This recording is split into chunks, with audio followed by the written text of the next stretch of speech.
I just, want to keep the culture alive, bring the classics, and bring the community together. Welcome to Nostalgia on the Mic, the home of classic hip-hop and soulful R&B vibes. I'm your host, T, and this is Season 2, Episode 1, The Vision Behind the Album. Here we honor the legends, celebrate the culture, and keep the sound alive for the next generation. Look, you know how we do. Another great show lined up just for you. But first, make sure you like, hit, share, follow us on all platforms, and make sure those notifications are on so you can catch the exclusive content. You guys, we had so much happen since the last time we talked. December 13th, we had our first hip-hop exhibit, Nostalgia on the Mic, the hip-hop journey. Great turnout. We had displays showcasing the East, the West, the South. I want to give a couple of shout outs, major thank yous. My film family, Genesis Creative Entertainment Group, Auteur Vision, Brown Sugar Bookstore for sponsoring the event. Thank you, thank you, thank you. I want to give a shout out to Just B Man No DJ. He was on the ones and twos. Did not disappoint. Professor Griff of Public Enemy. I want to thank you. I found out the day of that he was coming. Shared some great words of wisdom. Professor Griff, thank you. I want to shout out Elon Creations. They did my decorations. They did my sweatshirts. So I want to thank you. And I will share, we are working on our next event. So follow our hip hop journey page. I'll make sure to include that as well for updates. We are working on that. So stay tuned for this spring. We had our first community initiative. That was also in December. We were able to distribute roughly around 50 care packages to the homeless. So I want to thank you for all those who participated in that. We have our next one coming up for March, our spring care packages. So donations started to roll in already. So thank you for those who have donated already. We will be posting more updates about that initiative. So just stay tuned for that. Tecoby is a North Carolina born singer, rapper, and multidisciplinary artist whose sound moves fluidly between hip hop, jazz, R&B, and soul. His work blends poetic lyricism with a boundary pushing approach to storytelling. His latest album, Whatever the Light Forms, I Am, inspired by Ralph Ellison's Invisible Man, explores identity, faith, and self-realization through texture production and heartfelt vocal performances. Beyond music, he leads Blue Museum, an art-forward collective and creative space dedicated to honest expression. Tecoby creates not just songs, but worlds invited listeners into landscape shaped by vulnerability, philosophy, and evolution. Now let's get into it. All right, Tecoby, we on. How you doing? I'm good. How are you? Good. I'm doing well. Can't complain. I'm glad that we were able to finally, get on. Yeah. so thank you. Tecoby, like I tell my guests, I'm not going to hold you long. We're going to get right into it, okay? Okay. So let's start first, with your love for hip hop. What made you first fall in love with hip hop? Honestly, I think it was like I had an older cousin named Quez and two older brothers. And I might age myself a little bit, but my brothers were like 50 Cent from Jay-Z to Beanie Siegel. And then they hit like a 3-6 Mafia like spot where I was like, that was out of my wheelhouse. But they, I think my mom dated a dude and he was playing Outkast. Okay. And, the snare in Elevators caught my attention. So nice. So I know we were speaking before, you from the 2-5. Yeah. So what was the hip hop scene like, like there in Rocky Mount? There wasn't one. There wasn't. Like there isn't, like still isn't one. But like, you asking like if people were doing shows and stuff? Mm-hmm. Yeah. Like no. None. Okay. None whatsoever. How do you feel hip hop influenced who you are today? Oh, I think it's the way I think. Because I'm like a lyric forward thinker, like Nas and Andre and stuff like that. It was probably one of the first like lyrical exercises I've ever kind of just like been into. So okay. So you're gonna move into the creative process. Now I like this part because it's cool to see how people was writing process and how they. So when you sit down to create, you usually come up with the beat first, the lyrics, like you have to have energy. Is it like the message?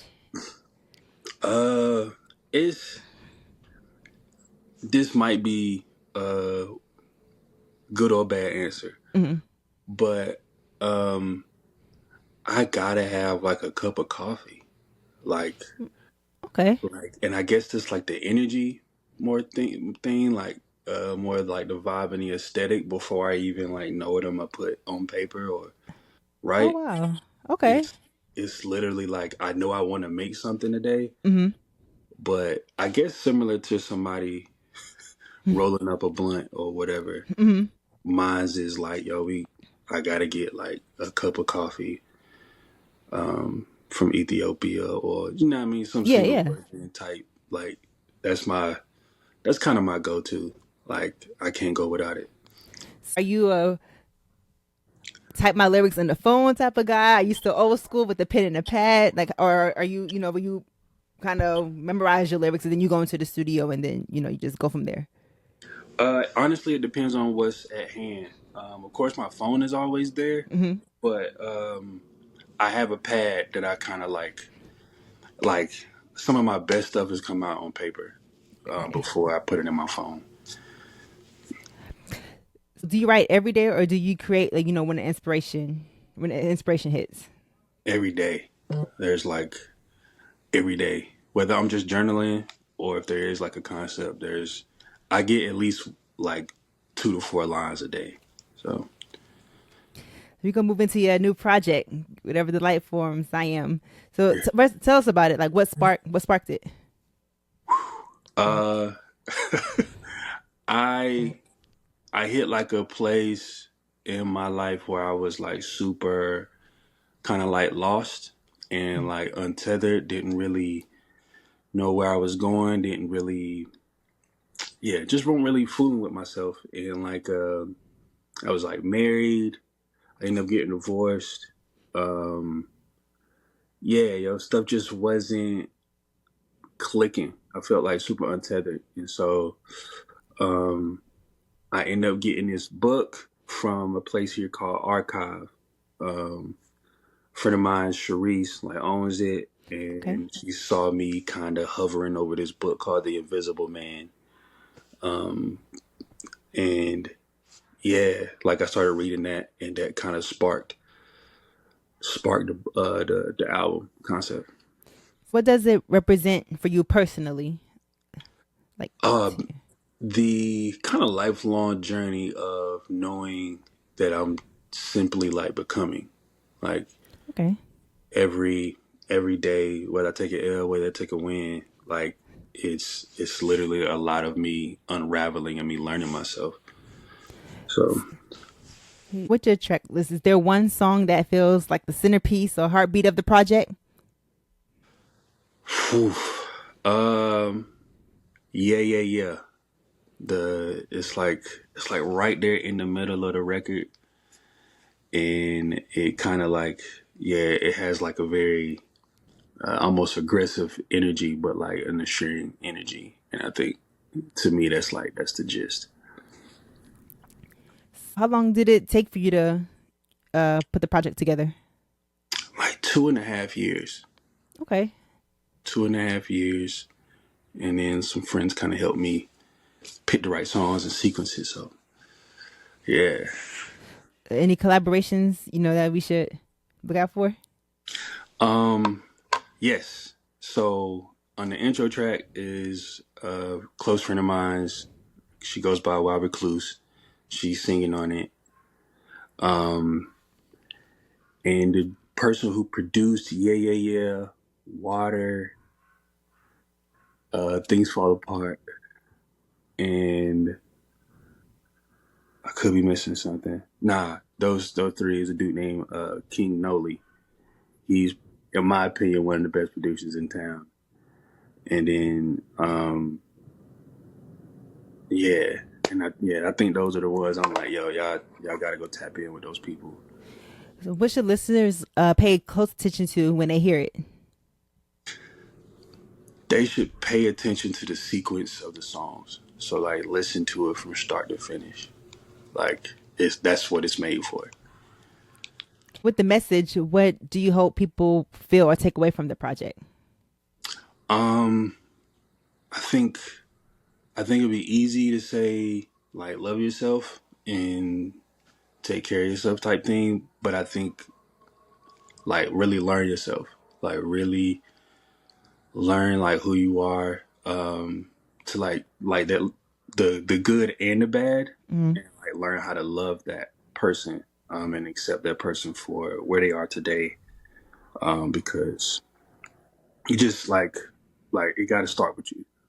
Like if you Mm. don't know you, ain't nobody else. Even if they do see certain things, like you kind of want to see those things too, so you can grow and move forward. So, What is something that hip hop has taught you that still stick with you today? uh, resilience, uh, like resilience in the sense of like staying yourself, being yourself. Like I think seeing like the clickbaity thing of that hip hop is no longer in like the top 40, Mm-hmm. been like a huge topic, and I think like we might be forgetting that like hip hop is like for the people. So it's like when it gets to that place of like it's no longer the most popular thing, I think we have a real opportunity to kind of like get back to like our essence and like what makes hip hop like really and truly great, which is the message. Right. Where can people, listen and support the project? You can find me on Bandcamp, literally by Tecoby Hines, or you can go on any of these streaming platforms and stream it. Spotify, Apple, YouTube, however you get your music. I'm everywhere. Do you have any visual shows or upcoming? Well, actually, you just dropped your visual. What's today? You dropped it. Not is it yesterday or the day before? We dropped it yesterday. Yesterday, or any other releases that we should be on the lookout for? Yes. In top of the year, I think we're gonna release the film that we built around the album. Nice. So yeah, like I think it's gonna be a real good film. You'll get a better idea of like who and how I am. Um, and yeah, it's gonna be like a maybe 2 or 3 intimate shows as well. So Okay. And if you could say anything directly to your listeners right now, what would it be? thank you.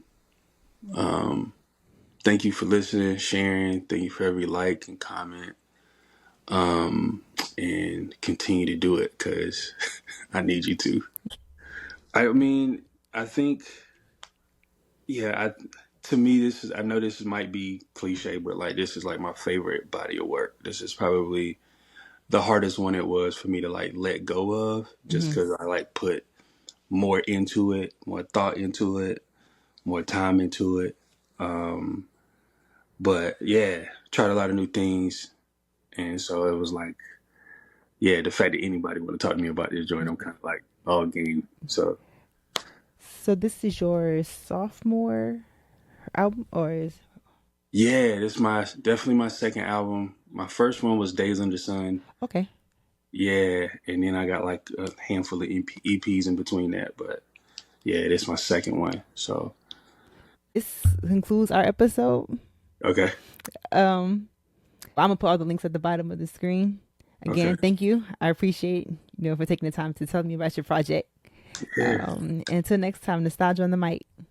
All right, peace.